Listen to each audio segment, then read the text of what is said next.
యువకులు చాలామంది మనతో ఉన్నారు, వారితో మాట్లాడదాం. కావలో ఎమ్మెల్యే కావ్య కృష్ణారెడ్డి గారు ఎలాంటి సమస్యలు పరిష్కరించారు, ఇంకా సమస్యలు ఏమైనా ఉన్నాయా పరిష్కరించాల్సినవి?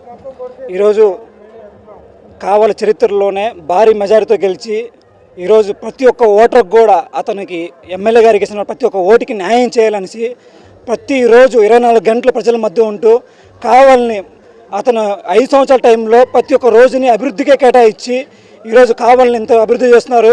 ఈరోజు మా యువ నాయకుడు నారా లోకేష్ గారు పాదయాత్రని 3 సంవత్సరాల సందర్భంగా ఆయన ఈరోజు రాష్ట్రాన్ని ఎట్లా అభివృద్ధి చేస్తున్నారో ఆ విధంగా ఈరోజు కావాలని కూడా అభివృద్ధి చేస్తూ అందరు నాయకులను ఈరోజు కలుపుకుంటూ ఈరోజు యువగలం పాదయాత్రని ఈరోజు కావలి ఎన్టీఆర్ బొమ్మ దగ్గర నుంచి కొత్తపల్లి దాకా కావలి నియోజక టీడీపీ నాయకులందరూ సమ్మానితం చేసుకొని ఈరోజు మేము అందరం కలిసి ఉన్నామనే ఒక ఐక్యతని ఈరోజు రాష్ట్ర స్థాయికి తెలియజేయడం ఉద్దేశంతో ఈరోజు మన కావలి నియోజక శాసనసభ్యులు ఈ కార్యక్రమంలో మేము అందరం యువకులు పాల్గొని ఇటువంటి ఎమ్మెల్యే మాకు దొరకడం చాలా అదృష్టం. ఇటువంటి మంచి ఎమ్మెల్యేకి మేము ఎప్పుడు కూడా యువకులంతా సపోర్ట్ చేస్తాం.